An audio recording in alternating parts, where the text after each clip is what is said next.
Et bonjour à tous, bienvenue pour le deuxième, le complice. Et pour cette nouvelle saison, je ne vais pas vous parler d'œuvres littéraires, de séries, etc.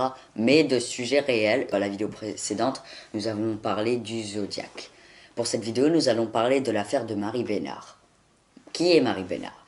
Marie Bénard a été soupçonnée d'être une des plus grandes tueuses en série de la France et elle est au centre d'une des énigmes les plus importantes judiciaires françaises du XXe siècle. Tout commence le 16 octobre 1947. Marie Bénard et son mari Léon Bénard, tous deux âgés de 53 ans, vont à un repas dans la campagne dans une de leurs propriétés.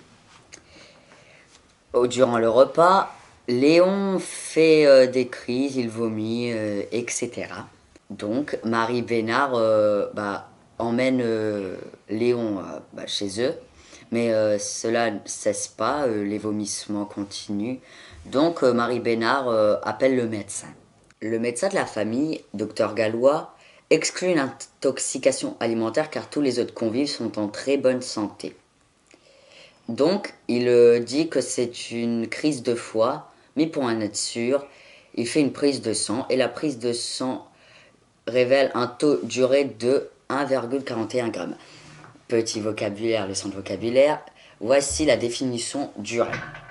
9 jours après le repas, le 25 octobre 1947, Léon meurt et son décès est attribué à une crise d'urémie. Le décès de Léon aurait pu être un accident, mais vite on soupçonne Marie de l'avoir tué. Et voici comment. Au cours de son agonie, Léon invite de nombreux amis, dont Louise Pintou. Madame Pintou est allée voir Léon, et Léon lui dit que sa femme lui avait donné une soupe dans une assiette où il y avait déjà un liquide.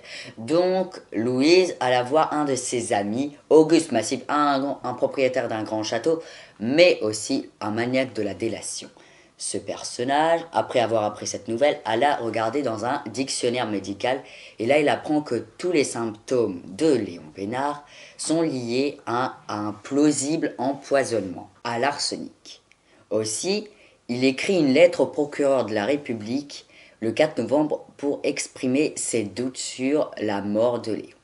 L'affaire est cependant vite classée car Auguste Massip, un maniaque de la délation, comme je vous l'ai dit, écrit des lettres tout le temps au procureur de la République. Et je pense qu'écrire 50 lettres à la même personne, on en a marre et on pourrait même croire que des fois il exagère. Un an après, le château de Monsieur Massip est brûlé. Il y a eu un incendie. Plus tard, il y a eu un cambriolage chez Madame Pintou. Louise porte plainte et elle soupçonne que c'est Marie, car elle sait que Marie a eu un gros héritage de la part des Léons.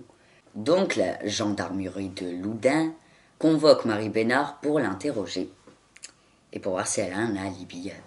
Un procès s'ouvre contre Marie. Durant ce procès, on découvre que 11 autres personnes sont mortes de l'entourage de Marie, ayant laissé une part, leur richesse plutôt, à Marie.